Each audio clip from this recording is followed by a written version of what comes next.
Kamalapur rail স্টেশনের খবর জানবো সহকর্মী বিকাশ বিশ্বাসের কাছ থেকে। বিকাশ, আপনি যেমনটা জানছিলেন যে স্বর্ণা আমাদেরকে জানিয়েছিল যে সেখানকে কমলাপুর থেকে ছেড়ে আসা বিভিন্ন ট্রেন আন্দোলনের আটকা পড়েছে, কিন্তু যারা অ্যাম্বুলেন্সগামী যেসব যারা সেবা যারা রোগী আছে হসপিটালে যাচ্ছে তাদেরকে কিন্তু বিশেষ ব্যবস্থা ছেড়ে দেওয়া হচ্ছে।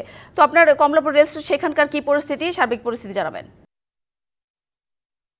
আসলে ট্রেন লাইন বন্ধ করা হয়েছে তখন থেকে এখন পর্যন্ত, এখন ঘড়িতে যে নিশ্চয়ই 4টা পার হয়ে গেছে দেখেছেন, এখন পর্যন্ত 9টি শিডিউল ট্রেন যেতে পারেনি।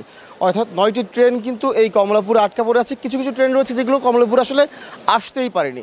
তো সেই ট্রেনের কয়েক হাজার যাত্রী কিন্তু এখন এই কমলাপুরে অবস্থান করছে। কমলাপুরে যতগুলো প্ল্যাটফর্ম রয়েছে একটু যদি দেখতে পারেন, আমি যদি একটু দেখাই, আমার সহকর্মীকে বলবো যে একটু দেখাতে। আসলে এখানে যে কয়টি প্ল্যাটফর্ম রয়েছে প্রত্যেকটি প্ল্যাটফর্মে কয়েক হাজার মানুষ অপেক্ষা করছে এবং নিশ্চিতভাবে বলা যায় যে আসলে তারা একটা বড় ভোগান্তির মধ্যে পড়লেন। এই কয়েক ঘন্টা ধরে আটকে আছেন তারা এবং কখন আসলে এই ট্রেন ছাড়বে সেটি অনিশ্চিত, যে কারণেই সবাই একটি অনিশ্চয়তার মধ্যেই রয়েছে। সবারই এখানে যারা রয়েছেন বেশিরভাগ মানুষেরই টিকিট কাটা, যে কারণে তারা এখন চাইলেও অনেকে ফিরতে পারছেন না। এবং এই অনিশ্চয়তার মধ্যেই তারা কিন্তু এই রেল লাইন এই প্ল্যাটফর্মে অবস্থান করছেন, কমলাপুরে অবস্থান করছেন। আমরা কয়েকজন সাথে কথা বলে জানার চেষ্টা করি যে আসলে তারা কোথায় যাবেন। একটু বলবেন কোথায় যাবেন, কোন ট্রেন এবং কতক্ষণ ধরে আটকা আছেন এখানে? আমরা রাজশাহীতে যাব, আপনার 2:40 ট্রেন ছিল, এই পর্যন্ত আমরা বসে আছি। এবং এখন পর্যন্ত কি বলেছে যে কখন আসলে ছাড়বে? আপনারা তো আসলে কোনো নিউজ সেরকম পাইনি যে মহাখালীতে আটকায় রাখছে ট্রেন, এতটুকুই জানি আমরা। নিশ্চয়ই শুনতে পাচ্ছেন সাথী, আসলে প্রত্যেকটি যাত্রী এখনও পুরো অনিশ্চয়তার মধ্যে রয়েছে।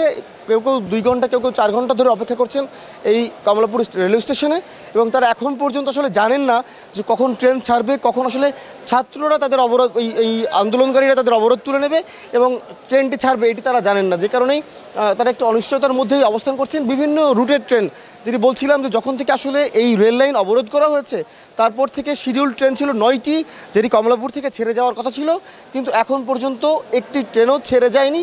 এবং সেই 9টি ট্রেনের কয়েক হাজার যাত্রী এই কমলাপুর রেল স্টেশন এবং তার আশপাশে অপেক্ষা করছেন। কোথায় যাবেন, কতক্ষণ ধরে বসে আছেন? চাটমোহর, প্রায় 2 ঘন্টা বসে আছি। কোন ট্রেনে যেতে চাইছিলেন? Silk city. সিল্ক সিটিতে এখনো আসেনি, কখন আসবে সেটা তো জানেন? অনিশ্চিত অবস্থা। টিকিট তো কাটা রয়েছে? টিকিট কাটা আছে। কয়জন যাবেন? একজন। কোথায় যাবেন? চাটমোহর। সিল্ক সিটিতেই? হ্যাঁ।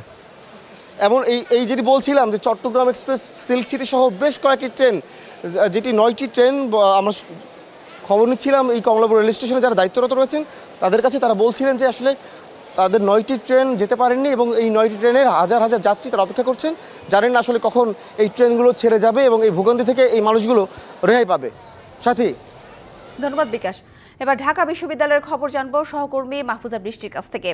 বৃষ্টি, জানাবেন যে এই মুহূর্তে ক্যাম্পাসের পরিস্থিতি কি, সব মিলে জানাবেন। নগদের কাছে সব গ্রাহকই প্রিয়, তাই তো সারা দেশে ক্যাশ আউট চার্জ সবচেয়ে কম। সাথী, আমি সকাল থেকে আপনাদেরকে জানানোর চেষ্টা করেছি, সেই সাথে ডিবিসির দর্শকদের জানানোর চেষ্টা করেছি যে গতকাল থেকে ঢাকা ভার্সিটি এলাকায় কি অবস্থা চলছে। গতকালকে উত্তাল পরিস্থিতি থাকলেও আজকে সকাল থেকে কিন্তু একদম শান্তশিষ্ট ছিল। এই মুহূর্তে আমি এখন দাঁড়িয়ে আছি শহীদুল্লাহ হলের সামনে। এখানে কিন্তু আপনারা দেখতে পাচ্ছেন যে কোটা বিরোধী আন্দোলনকারী যারা আছে, যারা সংস্কারের দাবি জানিয়েছেন, তারা কিন্তু এখানে একসাথ হয়েছেন। এখান থেকে বিভিন্ন জায়গা থেকে তারা একসাথ হয়ে এসে জড়ো হচ্ছে। এই জায়গা থেকে তারা বিক্ষোভ মিছিল নিয়ে শহীদ মিনারের দিকে রওনা হবে। এর মধ্যে আপনারা দেখতে পাচ্ছেন যে তারা ডাকছেন, কারণ দুই পক্ষ থেকে, দুই দিক থেকে কিছুক্ষণ আগে ছাত্রলীগের কর্মীরা এসেছিলেন। তারা যখন এদিকে আসছিলেন তখন এদের মধ্যে কিন্তু সামান্য পাল্টা ধাওয়া হয়েছে, যখন এলাকাবাসীও এদেরকে তখন সেই ঝামেলাটা থামিয়েছে। আর আন্দোলনকারী যারা আছে তাদের হাতে আপনারা যেসব জিনিসপত্র দেখতে পাচ্ছেন, তারা মোটামুটি যে ছাত্রলীগ কথা বলেছেন যে দাঁত ভাঙা জবাব দিবে, তার প্রতি উত্তরে কিন্তু তারা আজকে এইসব লাঠিছোটা হাতে নিয়েছে বলে তারা আমাদেরকে জানাচ্ছেন।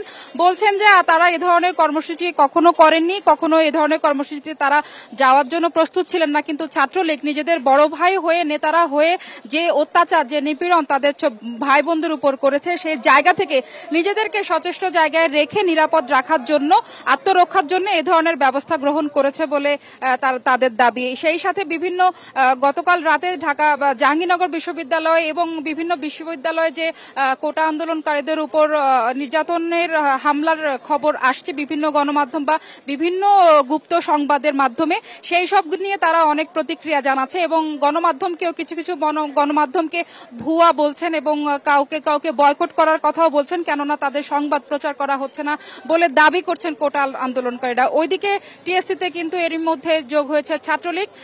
এখন দেখার অপেক্ষা যে আসলে এরা সবাই যখন কোটা আন্দোলনকারীরা এখানে সমবেত হয়ে যখন শহীদ মিনারের দিকে যাবে তখন হয়তো বা এক ধরনের বাধা অথবা সংঘর্ষের সৃষ্টি হতে পারে, কিন্তু যতক্ষণ না পর্যন্ত তারা নিজ নিজ জায়গায় আছে, নিজ নিজ ক্যাম্পাসের সামনে আছে, হলের সামনে, ততক্ষণ পর্যন্ত কিন্তু কোনো ধরনের কোনো সংঘর্ষ হওয়ার মতো অবস্থা দেখছি না আমরা।